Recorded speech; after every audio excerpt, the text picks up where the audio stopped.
இசலாட் கடந்த வாரங்களில் தேவனை பாரம்பரியமாக தேடுகிற கூட்டத்தை பற்றி நாம் தியானித்தோம். இன்னொரு கூட்டம் எப்படி தேடுதுன்னு பார்த்தோம்னா, உணர்ச்சியின் அடிப்படையில் தேவனை தேடுகிற கூட்டம். தேவனுடைய வார்த்தையின் அடிப்படையில் தேடாமல் மனித மாமிசத்தின் உள்ள உணர்ச்சியின் அடிப்படையில் தேவனை தேடுகிற கூட்டம். இந்த கூட்டம் எப்படி இருக்குன்னா, சண்டே வொர்ஷிப் டைம்ல பார்த்தோம்னா அப்படி ஆவியில நிறைஞ்சி அப்படி ஒரு ஆராதிக்கிற கூட்டம். சண்டே மெசேஜ் டைம்ல பார்த்தீங்கன்னா தேவன் என்னோடு முகமுகமா பேசுகிறார் என்று சொல்லுகிற கூட்டம். ஆனா இந்த கூட்டம் எப்படி இருக்குன்னா, சர்ச்சு காம்பவுண்ட விட்டு வெளியே வந்த பிறகு இந்த கூட்டத்தினுடைய பிஹேவியர் எப்படி இருக்குன்னு பாத்தீங்கன்னா டோட்டலி டிஃப்ரெண்டா இருக்கும். அதாவது அவங்க என்ன வார்த்தையை தேவனிடத்திலிருந்து பெற்றுக்கொண்டாங்களோ ஆலயத்தில் வைத்து அந்த வார்த்தையை அப்பியாவசியப்படுத்தி கொள்ளாத கூட்டங்கள். அதாவது உணர்ச்சியிலே தேவனை தேடிக்கொண்டே இருக்கிறது. இந்த மாதிரி கூட்டம்லாம் எப்படி இருக்குன்னா, அந்த ஒரு நாள் கிறிஸ்தவ கூட்டமா தாங்க இருக்கும். சண்டே அவங்களுடைய ஆவிக்குரிய வாழ்க்கைய பாத்தீங்கன்னா பயங்கரமா உச்சியில இருக்கும். ஆனா அந்த ஆவிக்குரிய வாழ்க்கையின் நிலைமை ரொட்டீன் லைஃப்ல வரும்பொழுது மண்டே டியூஸ்டே அப்படியே பாத்தீங்கன்னா சாட்டர்டே ஆகும் பொழுது அந்த ஆவிக்குரிய ஒரு செத்த ஒரு உணர்வு நிலையில் இருக்கிற கூட்டங்கள் இன்றைக்கு கிறிஸ்தவ மத்தியில் அதிகமாக இருக்கிறது. இந்த கூட்டங்கள் எப்படி இருக்குன்னா, இந்த கிறிஸ்தவர்கள் எப்படி இருப்பாங்கன்னா, எல்லாம் சுமூகமா போகும்பொழுதெல்லாம் கர்த்தர் மேல அவ்வளவு நம்பிக்கை இருப்பாங்க. ஆனா ஏதாவது ஒரு சிச்சுவேஷன், ஏதாவது ஒரு தோல்வி வரும் பொழுது இவர்களுடைய இயல்பு சுயரூபம் வெளியே தெரிய ஆரம்பிக்கும். அந்த மாதிரி சூழ்நிலைகள் அவர்கள் தேவனை தேடாமல் தங்களுடைய சொந்த பலத்தின் மூலம், சொந்த மாமிசத்தின் மூலம் சில விஷயங்களை நிறைவேற்ற முயல்வார்கள். ஒரு பிரச்சனை ஏற்படும் பொழுது தேவனிடம் செல்லாமல் தேவனுடைய வார்த்தையின் அடிப்படையில் தீர்வு காணாமல் மாமிசத்தை நம்பி தீர்வு பெறுகிற கூட்டமாக தான் இது இருக்கும்.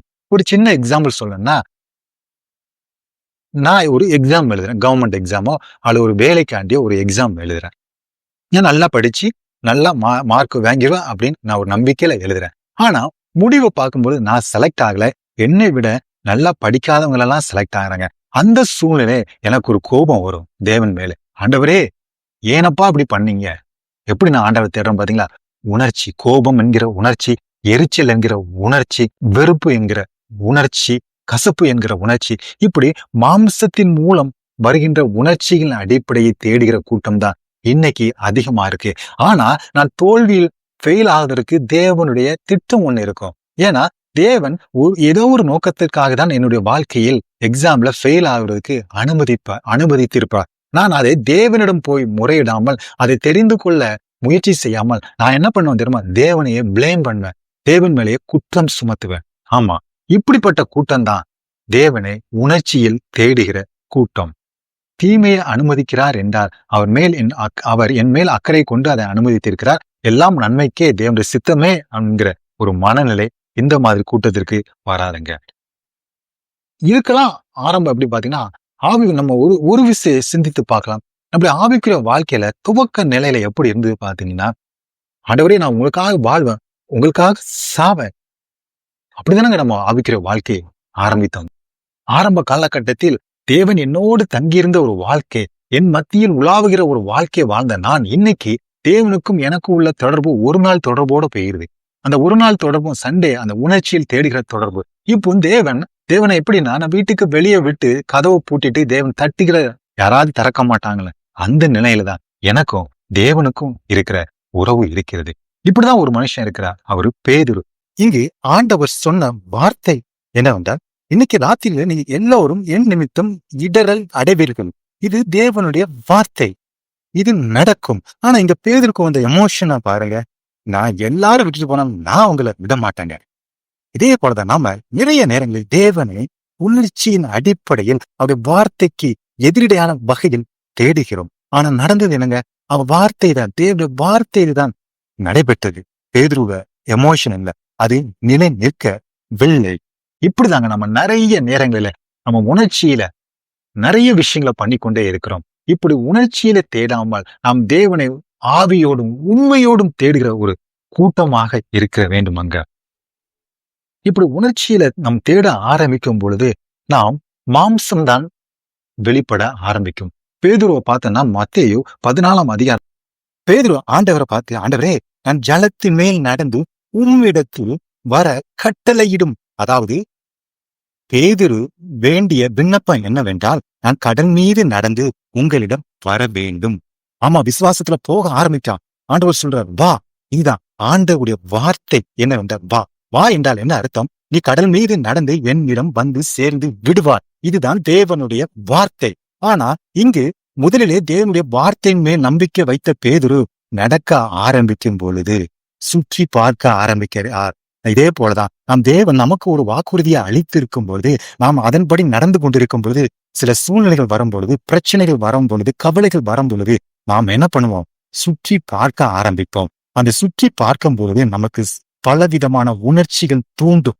அப்பொழுது தேவனுடைய வார்த்தையினை மறந்து விடுவோம். இப்படிதான் பேதுரு தேவனுடைய வார்த்தையை மறந்து காற்ற பார்க்க ஆரம்பிக்கின்றார். தேவனையும் பார்க்கவில்லை, தேவனுடைய வார்த்தையும் நினைப்பு இல்லை. நடந்தது என்ன? மூழ்க ஆரம்பித்தார். எப்படி பேதுரு கடல் மீது நடந்து தேவனிடம் சென்று அடைய வேண்டிய பேதுரு இங்கு மூழ்கி திருப்பி ஆண்டவர் தூக்கி வைக்கின்றார். இங்கு பேதுரு தேவனுடைய வார்த்தையின்படி தேவனை தேடவில்லை. இங்கு தேடியவை எல்லாம் உணர்ச்சி அவனை மேற்கொண்டது. இதே மாதிரி நம்முடைய வாழ்க்கையில பல நேரங்களில் பல சூழ்நிலைகள் தேவனுடைய வார்த்தையை விட்டு விலகி நம்மை ஓட வைக்கின்றது. நாம் ஒன்றை புரிந்து கொள்ள வேண்டும். எப்பொழுதும் தேவனே அவருடைய வார்த்தையின்படி அவர் ஒரு வார்த்தை கொடுத்து விட்டால் என்றால் அது நடக்குங்க. அவர் சொல்ல ஆகும். அப்படி நம் தேவனை வார்த்தையின் அடிப்படையில் தேடும் பொழுது, அவருடைய வார்த்தையினுடைய வாழ்க்கையின் அடிப்படையை நாம் வாழும் பொழுது நாம் ஒரு பரிசுத்தமான வாழ்க்கை வாழுவோங்க. எலிசாவை பார்த்து சூனேமில் உள்ள அந்த ஸ்திரீ என்ன சொல்லுவா பாத்தீங்களா? தன் புருஷன்கிட்ட, தேவனுடைய மனுஷனாகிய இவர் பரிசுத்தவான். நாம் கிறிஸ்தவர் தான், நாம் பரிசுத்தவானா? அதை நம்ம தாங்க முடிவு பண்ணு. ஏன்னா எல்லா கிறிஸ்தவர்களும் பரலோகத்திற்கு செல்ல முடியாது. ஒன்லி பரிசுத்தவான்கள் மட்டும்தாங்க. ஏன்னா பரிசுத்தம் இல்லாமல் ஒருவரும் தேவனை தரிசிக்க இயலாது. கிறிஸ்தவர்கள் எல்லாரும் தேவனை தரிசிக்க இயலாது. நாம் எப்பொழுது பரிசுத்தமாக வாழும் பொழுது, நாம் மற்றவருக்கு ஒரு சாட்சியாக வாழும் பொழுதுதான் நாம் தேவனை தரிசிக்க இயலும். நாம முடிவு பண்ணுவோம், நாம் கிறிஸ்தவராக மட்டும் உணர்ச்சியின் அடிப்படையில் மட்டும் தேவனை தேடணுமா, அல்லது தேவனை வார்த்தையின் அடிப்படையை தேடி அவருடைய வார்த்தையின் அடிப்படையை வாழ்ந்து நாம் பரிசுத்தவனாக வாழ்ந்து அவரோடு என்றும் நித்தியமாக வாழ்வோம். ஆமென்.